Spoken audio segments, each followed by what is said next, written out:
Aí, tá no ar? A gente tá no ar já?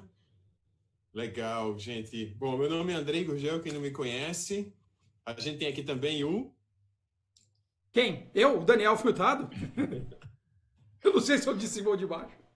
Daniel Furtado, e aqui é o Rodrigo Lemes. E. Agora vai, você! Eu, Vitor Guerra. Aê, Aí, Vitor. Vitor Guerra, que é nosso convidado hoje, né? Ele é líder de produto do Reclame Aqui e tá aqui hoje para a gente falar sobre integração de times. Como é que integra design, como é que integra design com o pessoal de desenvolvimento, como é que integra design com o pessoal de negócios, como é que a gente faz essa mágica, Vitor? Um problemão aí para você contar pra gente. Achei que vocês iam me explicar. Não, imagina, ninguém sabe isso aí. Na verdade, aqui ninguém sabe de nada. A gente chama as pessoas para a gente poder sugar tudo que a gente sabe para fazer vídeos depois. Mas eu tenho uma hipótese. Assim, porque o Vitor, eu acho que pelo que eu conheço dele, ele é muito preocupado, ele é muito atento a isso. Primeiro, a incluir pessoas de vários níveis na sua equipe. Tô certo, Vitor, que você faz isso? Você Verdade. Juniors, plenos, seniors, você é muito atento a isso, principalmente as habilidades, né? Como a gente já tinha conversado. E também você talvez faça isso por meio de algum design system. Como é que você faz esse diálogo entre design e desenvolvimento lá no Reclame Aqui, por exemplo? Como é que isso rola? Eu acho que primeiro a gente precisa incluir não só dentro da nossa equipe, mas conseguir incluir pessoas de times diferentes, né? Com características diferentes. Então, quando a gente fala de trabalhar em harmonia com outras equipes, isso inclui nessa frase as tais das outras equipes, né? Então, o dev, por exemplo, tem que fazer parte do processo criativo. A gente tem que fazer parte do processo de desenvolvimento.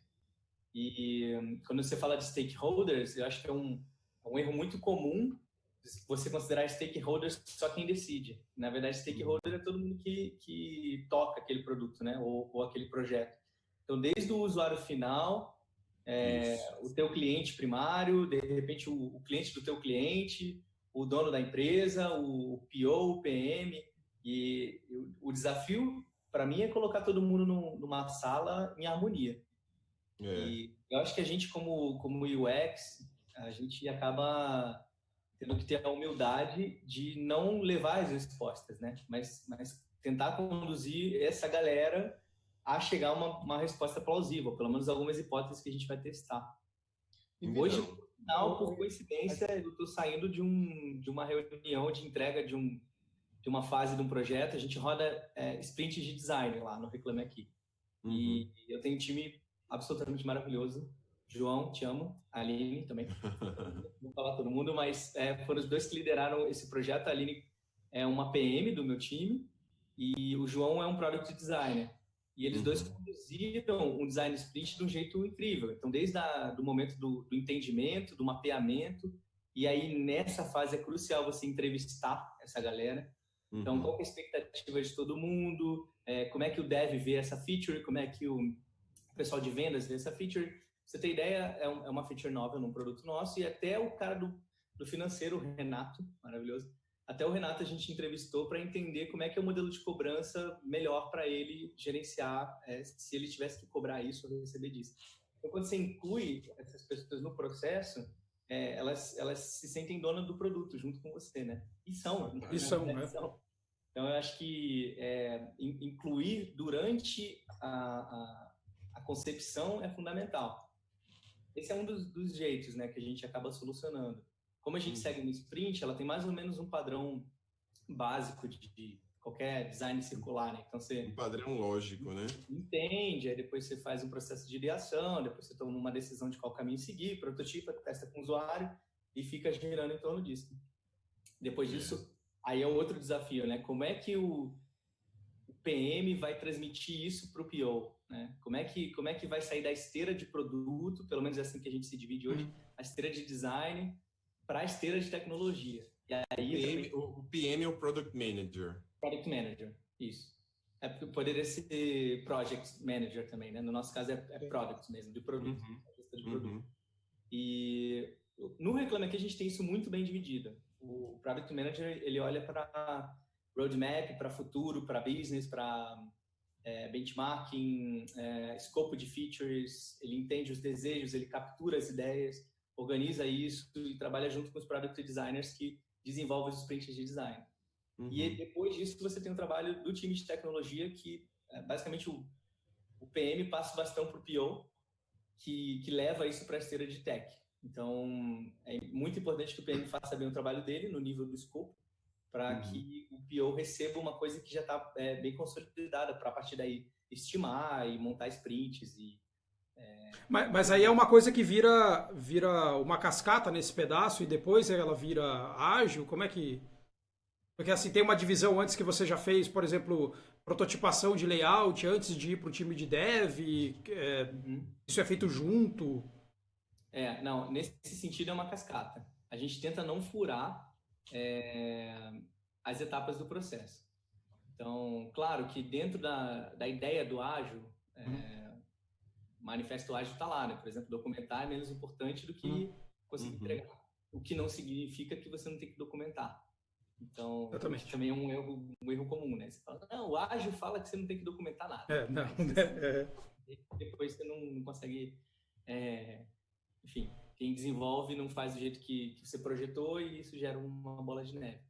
Mas sim, a gente tenta seguir um processo bem rígido, não é, mas um processo estruturado, né? Um processo lógico estruturado, né? A gente já viu legal. que era resultado. Era muito comum, sei lá, há um ano, a gente desenvolver naquela ideia assim, alguém viu um problema, alguém deu uma solução, isso vai para a produção.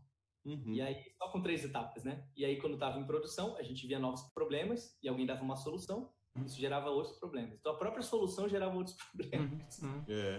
Não, mas é legal você trazer isso, assim. Errar rápido, né? Eu acho bem legal você... Então, o que você está contando para a gente é que, nessa integração, o sprint tem sido um elemento fundamental, né? Para a gente passar assim, um overview para quem não sabe exatamente o que é sprint, né? Mas como é que você explicaria isso? Assim, a gente sabe que o sprint é uma sequência estruturada, lógica, né? É uma ferramenta, né? Ela se baseia na filosofia do design thinking, mas ela é uma estrutura lógica, bem definida, né? Que você separa em um período de tempo etapas que já são predefinidas e que serão desempenhadas por essa equipe multidisciplinar, né? Seria isso que você definiria? Seria isso. O sprint, assim, na teoria mesmo, lá do Scrum, ele tem algumas características que não necessariamente a gente segue ao pé da letra. Sim. Não estou falando de Scrum, né? Estou falando da ideia da gente ter um framework de trabalho. E aí, sim, a gente tem uma etapa muito clara de design, e aí design não é layout, design é projetar, né? Então, o time de design tem quem pensa UX, apesar de hoje em dia isso está permeando toda a empresa, mas a gente pode dividir como alguém de UX Research ou alguém alguém que consegue facilitar algumas dinâmicas ou projetar testes ou projetar experiências, interações, alguma coisa assim. Depois você também tem time de layout dentro desse projeto, time de UI. Mas isso é muito bem integrado. E a partir daí a gente tem sim uma esteira de tecnologia. Mas é importante que cada time também utilize o método que for mais adequado, né? Dentro da sua realidade. Eu estava pensando nisso, a gente não chegou nesse ponto de maturidade do dia para a noite. A gente testou muita coisa até a gente achar o nosso caminho de produzir produto. E é um work in progress, né? O tempo todo a gente ainda aprende como, por exemplo, como passar isso melhor para os devs, né? E eu não estou falando só de handoff de arquivo de sketch. Eu estou falando de nomenclatura de arquivo, eu estou falando de nomenclatura de layer, eu estou falando de variáveis, estou falando de componentização. E aí talvez entre o design system mais forte, né? E a gente estava falando de design ops, design OPS.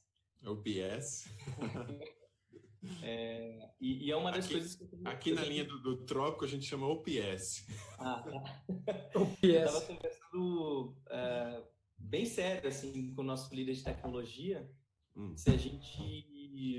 Se não, talvez assim, a gente chegou a uma conclusão que a gente precisa ter gente dedicada a manutenção de design system, por exemplo, e como fazer isso transitar entre os dois mundos, né? Se posso dizer assim, o mundo de tecnologia e de projeto. E eu tô achando que vai ser um caminho. Lá fora eles chamam esse cara de ou design ops, ou então design technologist, que é, até onde eu sei, o technologist, ele é um cara mais provavelmente de front, que migrou pro lado do design, e o design ops é um cara de design que conhece front, conhece como é que isso é estruturado. Mas aí, como tudo, a gente tem que estudar um monte, né? Não é aquele menino do front que faz um sitezinho no WordPress, especial no Elementos, né? A gente está falando de criação de componentes, de mapeamento de processo. Até porque as coisas não acontecem só dentro de navegador, né? Então as coisas também acontecem dentro de aplicativos, as coisas acontecem com outras camadas, né? Não é puramente HTML e CSS as coisas, né? Hoje em dia. Então as coisas têm APIs escondidas, as coisas têm... Eu imagino que vocês tenham, por exemplo, desenvolvimento de aplicativo ou alguma coisa que tem um aplicativo, então não é só realmente o front júnior que vai tomar conta, né? Não é tão óbvio, né? Interessante, Vitor, que justamente pegando o gancho que o Andrei falou, essa coisa de que não é um cara que só faz o website, não é um front-end. Qual que é o perfil de um profissional de design que se encaixa numa operação como essa do Reclame Aqui? O que você vê como modelo que esse cara tem que ter de aprendizado, de experiência, para ele realmente entrar com os ferramentais que vocês procuram? É difícil pensar nesse profissional se a gente for pensar em níveis, né? Hoje eu estava conversando com a Letícia do nosso RH e a gente está falando de estágio. A importância do estágio, né? E você não encarar um estagiário como um júnior. Você encarar um estagiário como um cara que tá zerado, né? Que você precisa ensinar tudo. Vai moldar, né? Então, se você pensar em perfil, eu adoro a ideia de ter um estagiário no projeto, né? Mas esse cara, com certeza, não vai ter responsabilidades X, Y, Z. Como o Andrei falou no início, eu gosto também da ideia de ter um time multifacetado, assim. Então, ter júniors trabalhando com plenos, sêniors trabalhando com júniors, eu acho que isso é muito rico. E a partir daí é estrada, né? Eu acho que, se você pensar em técnica, acho que depende muito também do perfil da vaga. No meu caso, eu estou falando de Product Designers. E Product Designer, para mim, é um tripé com a parte de interface, a parte de design, de layout, a parte de UX e a parte de negócio. Então, é muito difícil eu achar um cara que é Product Designer,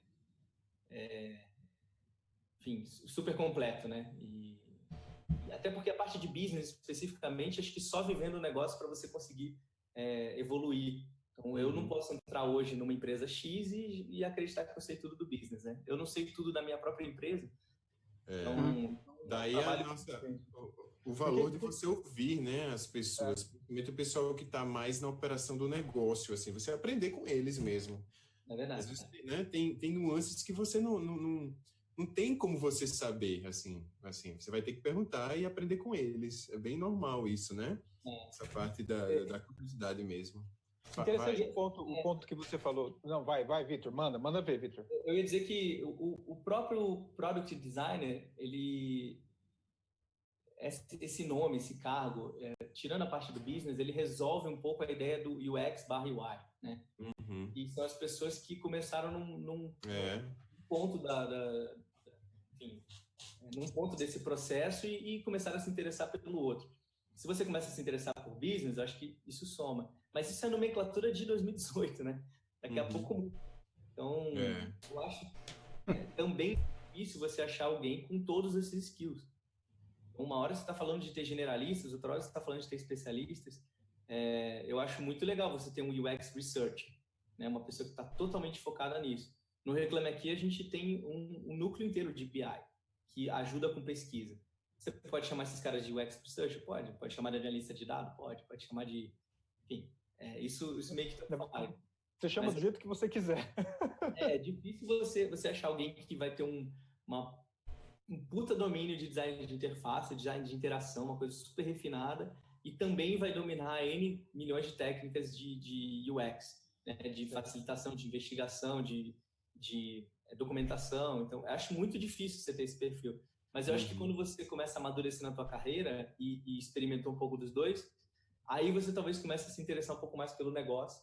E aí, eu tô conversando com vocês e estou imaginando, sabe aquela árvorezinha de decisão, né? Você começou, se você se interessou por métricas, você acaba virando um UX/UI. Se você algum dia se interessou por negócio, você vira gerente de projetos. Se você não sei o que... Então, acho que são... É igual uma ficha de jogar RPG, assim, que você vai escolhendo, você quer aprimorar mais ser um arqueiro, ser um ladrão ou ser um bárbaro. Você não pode ser todos, né? Você tem que... Eu vou até fazer uma pergunta engraçada, assim. Eu já vi alguns artigos... Eu tenho outra pergunta depois. Vai, manda. Então eu vou mandar a minha aqui, vou ver se a minha não atrapalha a sua. O bloqueador de pergunta. Não, é porque é o seguinte, dentro disso daí, eu tava vendo um artigo, acho que anteontem, no LinkedIn, falando alguma coisa a respeito das pessoas mais velhas, que têm 40, 50 anos, e que vão trabalhar com experiência do usuário, e que dão um reboot nas equipes de gente que é mais jovem, porque eles têm uma carga de... Às vezes porque o cara já teve uma empresa, às vezes um monte de coisa. Ó a árvore, aí. Então, como que é isso? Porque assim, eu acho difícil, eu acho engraçado. Não sei aquele filme do Robert De Niro, a pessoa falar que é um senhor estagiário, que esse cara que vai entrar pode ser realmente um cara que era um matemático louco lá de 45 anos e que agora, ou um psicólogo, ou sei lá o quê. Como é isso? Você recebe contato de gente que não só é de um lado da balança, que são os caras de 17, mas também um senhor e uma senhora de 45, 60? O senhor da idade do Andrei. A nossa idade. Não, o Andrei que é velho. Eu tô me sentindo representado. Andrei! É você, Andrei! O Andrei, o velho. O velho, Andrei aqui, ó. Eu nunca tinha pensado por esse lado. Mas Daniel. não é pra você falar. Andrei! Não, mas Andrei! Eu trouxe uma coisa interessante. O Daniel também, pô, tá dentro eu sou 40 só. Eu acho isso uma coisa interessante, porque eu não sei como é que seria esse reboot, assim, sabe, da turma jovem, mas eu acho que é sempre uma construção, né? A pessoa tem que passar por essas etapas para poder ir construindo, né, sua bagagem profissional, enfim, como o Vitor falou, assim, você começa talvez por um canto, como UX ou UI, sei lá, e você vai incorporando esses conhecimentos. Agora, eu acho que tanto não é necessário que você saiba tudo, mas é muito importante que você tenha uma noção das coisas, que o Design Sprint vem justamente para isso, né? Para tentar fazer com que essas pessoas finalmente se encontrem, né, Vitor? Isso também, de novo, tem a ver com cultura da empresa, né? Exatamente. Se você não valoriza a experiência, a gente tem uma meta pessoal lá no Reclame Aqui de ter um percentual X de pessoas com mais de 60 anos na empresa. Para a gente é importante. Isso para o Maurício, que é o fundador, o presidente, é importante. É uma coisa que ele puxou para o Edu, para o CEO, isso é uma coisa importante.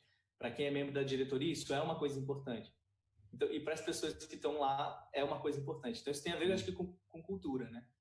A gente abriu no ano passado, no início do ano passado, não me lembro exatamente, 2 vagas. Uma vaga para uma pessoa com mais de 60 anos. A gente fez um post no Facebook e contratamos sua avó. Uma brincadeira. Assim. Que massa. Ou o Andrei. E assim, explodiu. A gente... Não vou saber de cabeça, mas a gente teve, sei lá, dezenas de milhares de currículos. E tinha alguns pré-requisitos que eram, sei lá, saber mexer no e-mail, coisas assim, né? Como é que você vai selecionar? Não tem como você selecionar, né? É impossível a gente escolher uma pessoa. Mas aí você tem uma demanda que está no mercado reprimida e de pessoas que não são valorizadas, que acabam fazendo subempregos. E hoje a gente tem lá a Beth e a Mônica, que são incríveis. A gente não contratou uma, a gente acabou contratando 2. A Beth hoje trabalha na nossa recepção e é maravilhosa. E a Mônica trabalha no nosso time de atendimento e é maravilhosa. Então você imagina uma pessoa que tem mais de 60 fazendo atendimento ao cliente. É outra vibe, cara. É outra pegada. Não que jovem... É uma paz, né? É uma tranquilidade, é uma pessoa experiente, né? Isso soma no time, né? Isso é uma coisa que soma. Quando a gente fala, talvez, de coisas um pouco mais especializadas, sei lá, com entregáveis muito específicos, com softwares que você tem que dominar, aí eu acho que é natural você ter um gap da idade, porque talvez alguém que tenha mais de 60 anos não se preocupou em aprender Sketch, ou, sei lá, não sabe desenhar um mapa de empatia. Isso aí não estava dentro do espectro, mas alguém no time, de certa forma, eu acho que é muito importante. Mas não ter para constar, entende? Esse é o meu ponto. Não é ter porque tem uma cota e você preenche. Sim. É estudar, né? É dar valor, já que tem a oportunidade, é dar valor para a pessoa né, aproveitar o que ela sabe, né, de uma forma positiva, né? Exato. Mas eu, respondendo bem diretamente, eu nunca recebi um currículo de alguém, por exemplo, com mais de 60 anos para trabalhar no meu time diretamente, time de produto. Adoraria. Olha aí, Andrei, sua oportunidade. Olha aí, tá vendo? Eu vou mandar meu portfólio para lá. Ele vai ficar pé da vida com a gente. O Andrei tava lá, Gutenberg, fazendo lá prensa. Eles são foda. Ô Vitor, você falou, o tema da nossa conversa é sobre essa coisa da integração entre times de design e desenvolvimento. Você falou sobre a coisa do designer, do design ser para todo mundo dentro da empresa. Isso eu falo bastante sobre isso, acho isso fantástico. E na prática ali, a gente sabe que os idiomas são diferentes, né? Design e desenvolvimento falam línguas diferentes. Na hora que você senta numa reunião, alguns são literais, outros não. Como é que você trabalha lá no Reclame Aqui? Como é que você faz com que funcione a comunicação entre time de design e time de desenvolvimento, para que flua o negócio, para que não tenha buraco, ruído nessa comunicação? Então, uma das coisas que, especificamente, um design sprint ajudou a gente a resolver foi o problema da passagem. Assim, antes, deixando bem claro, a gente está longe de estar perfeito, a gente está evoluindo esse tempo todo. Mas vale o esforço. Não, senão eu vou voltar lá amanhã e o pessoal vai falar que eu tô no mundo da fantasia, né? Mas a passagem do escopo era um gap claro, né? Então, você receber um job, você deve, você recebe um job mal escopado, uma tarefa mal descrita, claro que isso vai gerar um retrabalho, mas isso é tão óbvio quanto do lado do design, né? Você recebeu um negócio, tem aquela imagem clássica do balanço, né? Quando a gente fala de UX. Sim, o que o cliente queria, o que o dev projetou, o que o designer desenhou, o que o não sei o quê, e o produto final era só uma corda com balanço, com um pneu lá num balanço. Então, a passagem do escopo foi importante, a gente fazer isso de um jeito mais estruturado. Outra coisa que a gente tende a evoluir é a própria linguagem. Então, quanto mais um designer entender do processo de código, melhor. Mas então o designer tem que codar? Não, mas eu acho que seria bom. Mas pelo menos falando com produto, eu acho que é uma coisa... Ele fez um código. Tô fazendo com uma classe CSS aqui para esse botão ter cor. E assim, cara, 2018 não tem desculpa. Assim, se você é um designer curioso, naturalmente você vai correr atrás de informação e, enfim. Sem dúvida. Mas cara, aí, interessante. É verdadeira, né? Você precisa, assim, seria bom se os devs também se abrissem e entendessem o processo. Mas isso talvez não vá partir de ninguém, né? Especificamente. Se você ficar parado só reclamando que teu dev não tem braço curto, que o designer só pinta o botão e quer saber do pixel perfect, acho que você tem que ser instrumento de mudança dentro do teu time. Porque senão a corda vai acabar, o design vira o gargalo, vai voltar toda aquela culpa, o centro do problema é o design, né? Então... Ou o código, né? Então tem esse lado. Você fala, não, aqueles programadores não fazem nada do jeito que eu quero, mas você também... Vira uma guerra, né? Vira uma guerrinha. Vira um Victor Guerra, assim, né? Nossa! Nossa! Eu vou me retirar. Conseguiu, vamos, tchau, vamos, acabou a live. Gente, obrigado. Eu não sei, há muito tempo eu já prego que os devs são meus melhores amigos na empresa, né? Então, Vitor, você está falando uma coisa que é muito relacionada assim, ao nível de maturidade de uma empresa em relação ao UX, né? Porque talvez o sprint ele seja um elemento que fortalece isso, né? Essa cultura UX, porque a partir do momento que eles têm que vir para dentro de um sprint, eles podem ter contato, né, com outro universo.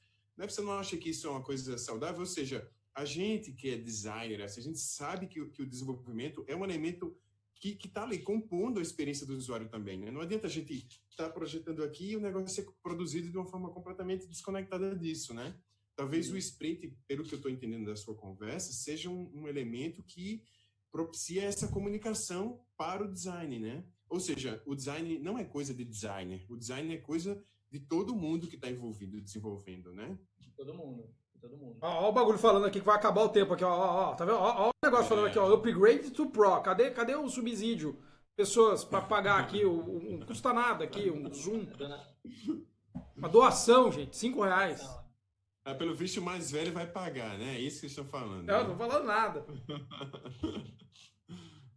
Stay with free. Tem pergunta aí, gente? Tem 9 pessoas assistindo. Alguém tem alguma pergunta para fazer? Alguma coisa que complemente? Rodrigo, você que tá aí na Berlinda. Berlinda não, na trincheira, sei lá como chama. Pronto. Tá calado, Rodrigo. Tá calado. E aí, o que estão perguntando aí, Rodrigo? Não tô perguntando nada. Não tem ninguém perguntando nada? Se perguntasse, eu ia falar. Nossa, é um absurdo. O pessoal está perdendo a oportunidade incrível de falar um assunto muito legal, né? Assim. Ô, Vitor, então uma pergunta, já que ninguém pergunta nada, eu vou perguntar. Como é que você busca treinamento e aperfeiçoamento, tanto seu quanto para o seu time? Qual que é a fonte que alimenta esse crescimento, esse desenvolvimento, aperfeiçoamento que você vê para a sua equipe? Da onde vocês tiram isso, para a galera poder saber também? Eu acho que tem muito a retroalimentação do próprio time, né? Então, qualquer empresa que trabalha hoje com capítulos, com squads, você pode cair na armadilha de ter profissionais daquele mesmo capítulo, então, sei lá, UX designers, ou enfim, product designers, que trabalham separadamente, fisicamente, né? E aí você tem seu objetivo da tua squad, você mira nisso e você acaba não tendo tempo de troca. Aí eu acho que é um papel do líder de capítulo, o líder de UX, né, tua empresa, sei lá, conectar essas pessoas de volta. No nosso caso, a gente tem coisas bem simples, como um canal do Slack compartilhado, onde a gente troca links, a gente não tem uma dimensão tão grande física, então a gente tá todo mundo no mesmo andar, pelo menos até daqui a uns meses a gente vai expandir um pouco, mas eu vou morar no elevador agora, porque eu vou ter 2 times. O time do primeiro andar contra o do segundo andar. Contra não. Contra não. Mas sim, isso sim, eu sou um cara que vou muito a evento, vou muito a meetup. Muito importante isso. As pessoas criticam até o seu traje, às vezes criticam que o seu traje é um pijama. Existe o meu amigo Rick Benetti, o Rick deve estar assistindo. Ele é gente boa. Eu falei com ele outro dia que o meu primeiro meetup, ele 10 minutos depois tinha feito um post falando mal do meetup. Eu falei, porra, 10 minutos depois, eu não consegui nem fechar a porta, já tinha um post falando mal. Nossa, que julgamento, né? Camarada, a gente vive esse... O Daniel faz isso, viu? O Daniel também faz isso, cuidado. Eu vou fazer conta prêmio do Reclame Aqui pra ficar reclamando. Mas eu sou do Rio, sou carioca, e o Reclame Aqui nasceu em Campo Grande, no Mato Grosso do Sul. Conheço! Fala oi pra Campo Grande. Oi, Campo Grande, Campão. Salve. A gente chama lá de Campão. Maravilhoso. A cidade morena. Não confundir com Mato Grosso, por favor. Não, Mato Grosso do Sul. Do Sul. E assim, quando você está mais no interior, às vezes você não tem muito acesso a encontros, né? Tava conversando com um cara outro dia no LinkedIn, ele falou, eu sou do interior, sou de Maringá. E ele falou, cara, eu não conheço nenhum. Ele falou... Maringá, belíssima cidade do Paraná. Maringá, é a cidade do Rodrigo. Ninguém que trabalha com isso aqui. Rodrigo é Maringá, né, cara? Pô. Então, mas inclusive, o Rodrigo, acho que ele estava conversando contigo também no LinkedIn. Vocês três, na verdade, as pessoas vêm falar comigo, eventualmente falar assim, já tô falando com o Daniel também, tô falando com o Rodrigo, tô falando com o Andrei. Então, é comum, né? Acho que as pessoas procurarem. É um tricô, né? Então, vocês estão no vídeo, né? Vocês são Olha só, eu parece mentira, mas eu já morei em Campo Grande, mas eu era muito pequeno, não lembro. E já morei em Cascavel, no Paraná, que é, assim, perto de Maringá, né? Mais ou menos perto. Assim, Maringá está ao norte e o Cascavel está a oeste do Paraná. Mas tá por ali, tá todo mundo junto. Mas isso tudo para dizer que, às vezes, você tá no interior, não tem muita informação, não tem o grupo físico, mas, procura... peraí, gente, é 2018, cara. Exato. A gente aqui trocando ideia, né? Entendeu? E o Udemy. Cada um num canto do Brasil. Academy.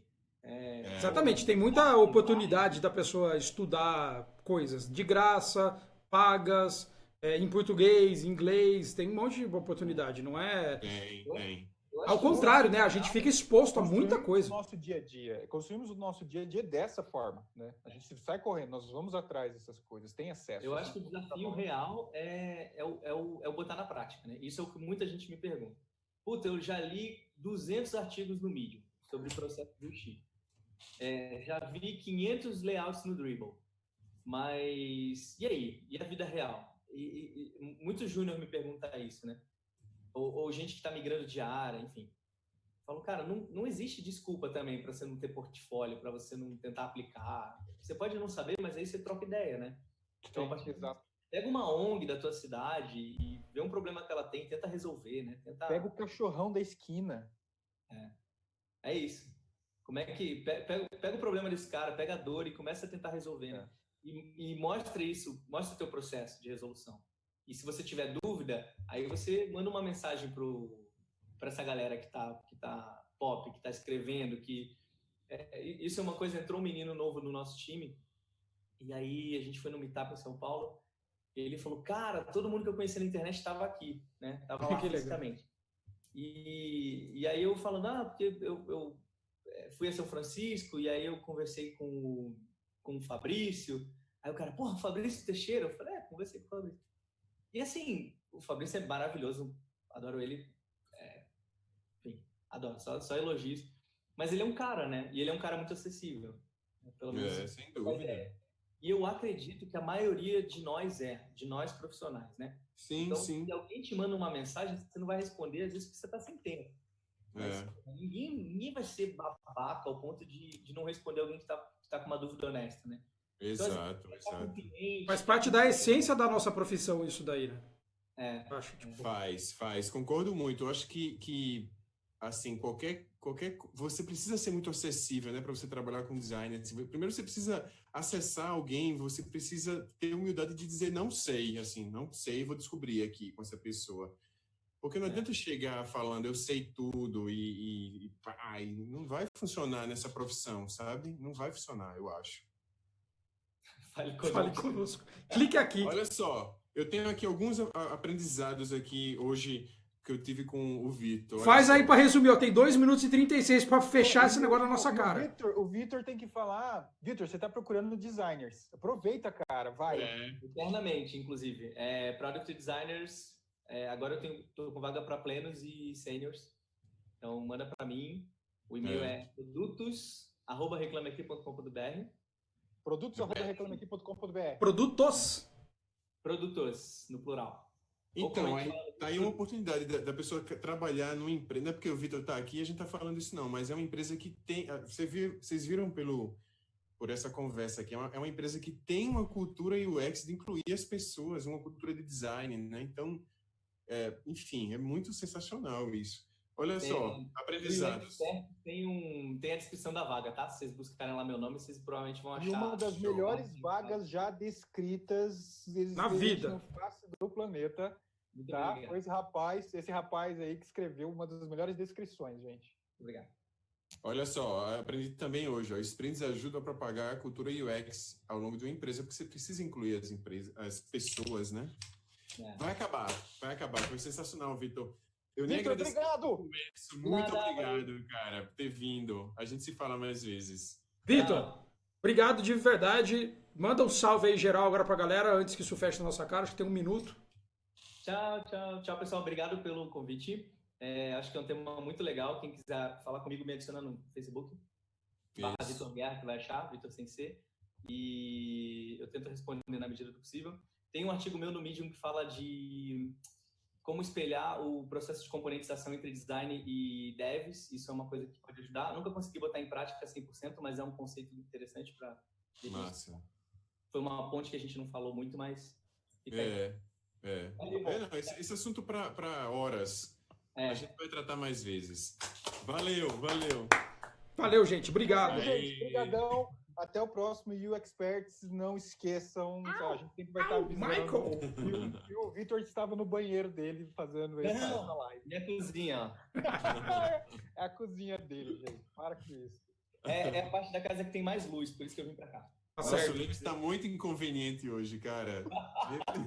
Vou até fechar na cara de vocês agora. Vou fechar, tchau. Tchau mesmo.